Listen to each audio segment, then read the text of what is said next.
আসসালামু আলাইকুম। আর্জেন্টিনা ইকুয়েডরের বিপক্ষে 1-0 গোলের দারুণ জয় দিয়েই কোপা আমেরিকার প্রস্তুতি স্টার্ট করলেন।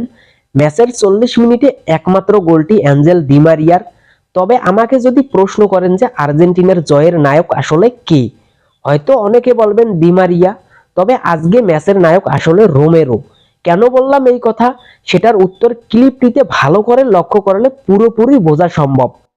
এখানে দেখেন ডি মারিয়ার পায়ে বল যাওয়ার সাথে রোমেরো ওভারল্যাপিং করে রাইট হাফ স্পেসে ফাঁকা জায়গায় চলে গেছেন একজন সেন্টার ব্যাক হয়েও, যে কাজটা আসলে সেই সময় মেসি মাঠে থাকলে তার করার কথা ছিল, অথবা যে রাইট ব্যাকে খেলেন সে ফিলাং ধরে এরকম ওভারল্যাপিং করেন, এমনটাই সচরাচর আসলে দেখা যায়।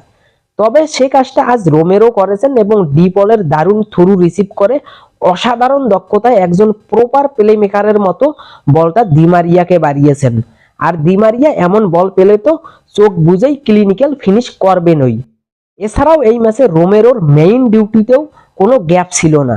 এরিয়ালে ডুয়েল যেটা বলেন আর গ্রাউন্ডে ডুয়েল যেটা বলেন, অথবা ক্লিয়ারেন্স এবং ট্যাকলের কথা বলেন না কেন, সব কিছুতেই ছিলেন একেবারে পারফেক্ট। আলাদাভাবে ডিফেন্সে লিসান্দ্রো মার্টিনেজের কথা বলতেই হবে, দারুণ করেছেন। প্রথমবার সেন্টার ব্যাকে রোমেরোর সাথে ডুও হিসেবে নেমে যেভাবে খেলেছেন, তাতে মনে হয়েছে যে সামনে রোমেরো এবং লিসান্দ্রো মার্টিনেজ জুটি অনেকটা সময় সার্ভিস দেবে আর্জেন্টিনাকে। মোট কথা, আর্জেন্টিনার পুরো ডিফেন্স লাইন এতটাই নিখুঁত ছিল যে ইকুয়েডর ভালো কোনো সুযোগই তৈরি করতে পারেননি। পার্সোনালি আমার মনে হয়েছে মার্কোস আকুনিয়া ইনজুরি থেকে ফিরে প্রথম ম্যাচেই সেরা ফর্মে ফিরেছেন।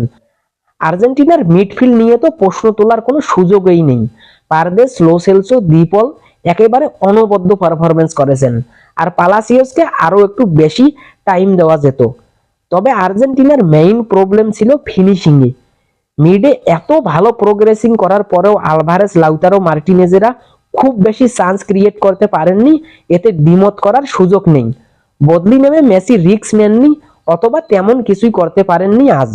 শেষে গঞ্জালেস দুইটা সুযোগ পেয়েছেন, ভালো অ্যাটেম্পও নিয়েছেন বলতে হবে, তবে কাজের কাজ কিছুই হয়নি। মোট কথা, নিউনেল স্কালোনিকে ফিনিশিং লাইনের ব্যর্থতা ভাবাবে এবং এটা নিয়ে তিনি সামনে কাজ করবেন, এতে সন্দেহ নেই। অপরদিকে মেসি শুরু থেকে খেললে হয়তো এমনটা নাও দেখতে পারতাম।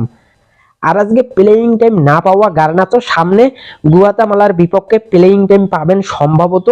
ম্যাচের বাইরে থাকা ওতামেন্ডি এবং তাগলিয়াফিকোর সামনের ম্যাচে একাদশে থাকার জোর সম্ভাবনা থাকবে। এখানেই শেষ করছি। এতক্ষণ ফুটরানের সাথে থাকার জন্য ধন্যবাদ জানাচ্ছি। ভালো থাকবেন। ফুটরানের পরবর্তী ভিডিওতে কথা হচ্ছে।